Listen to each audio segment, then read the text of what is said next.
Isang mapagpalang araw mga kalingap, ribbon cutting na sa bahay ng Tres Marias ang hinihintay ng lahat. Alam naman po nating lahat na marami na ang naghihintay na maganap ang ribbon cutting sa bahay ng Tres Marias. Alamin po natin at panoorin dito sa reaction video na ito. Bago ang lahat, huwag po natin kalimutan na suportahan ang ama ng kalingap na si Kuya Val Santos Matubang, at anak nito na si Kalingap Rab, Ate Edna Vlogs at Jack Tapia, at sa lahat po ng bumubuo ng kalingap, para marami pa po nagmatulungan ng kalingap na mga kababayan natong mahihirap. Paunawa lang mga kalingap, kung maaari patapusin muna natin ang reaction video na ito at para malaman ang kabuuan bago po tayo magkomento. Sa mga hindi po nag-skip ng ads, maraming salamat po kasi nang dahil dyan marami ang natutulungan ng kalingap. Kahit po walang sponsor, ang iba natutulungan po natin dahil sa hindi nyo pag-skip ng ads sa YouTube channel natin. Mga kalingap, nakahanda na pala ang Tres Marias para sa magaganap na ribbon cutting. Sigurado marami naman po ang iiyak kapag nangyari na ang ribbon cutting. Narito po ang maikling video, panoorin po natin hanggang dulo mga kalingap. Tres Marias. Bago siya, new follower siya. Nakakatawa. Tapos ang sabi niya kanina, katay sinabi niya na pag nagpapahinga siya, pinapanood yung vlog natin. Yun yung mas nakaka-motivate mag-vlog lalo. Bro, asa si Beshi? Guys, tara na guys, bili na tayo. Okay na yung nabili natin. Kanina pa nga po na sinahanap eh. Bro, si Beshi, nakita niyo? Hindi ko ba nakita? Oh, ikaw dapat nakakaanap ko na. Gumagalaw ito. Ako, pag napunta yun. Nagtatampo sa niyo. Gumagalaw! Uy! Ano kayo dyan? Nagdananay tatay. Ano kayo dyan? Gabay bahayan. Gusto namin. Kaya kayo. Dito ba kayo na ganyan? Kayo ano na ako sa inyo may naamoy ako. Hindi, nagtatabi pa rin siya sa'yo. Yes. Gawa nung sa kahapon. Okay lang. Buti wala si Mang Jun ngayon.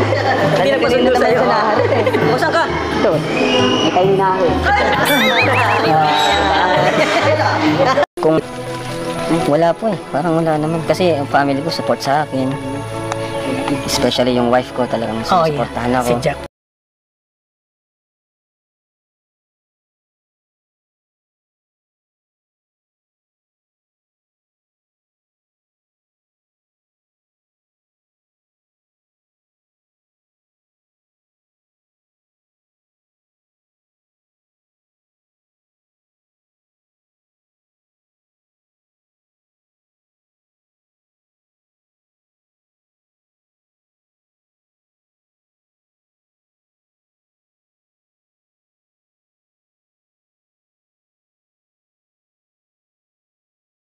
Religious ka ba?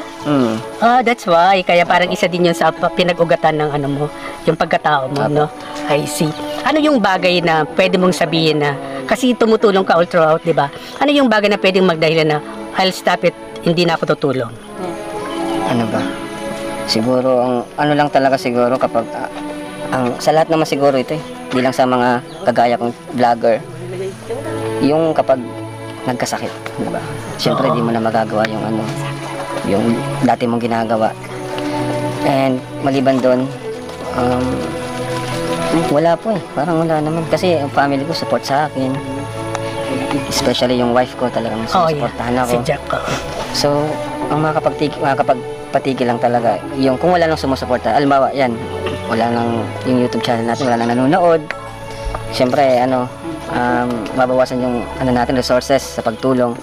And yun, walang sumusuporta, yun lang. Kasi mas na-motivate kasi kaming mga vlogger, chatty vlogger kapag may sumusuporta yung mga comments nila na magaganda. Talagang mas ginaganahan pa kaming tumulong, maghanap ng mga karapat dapat tulungan. Yun po. May nakita akong vlog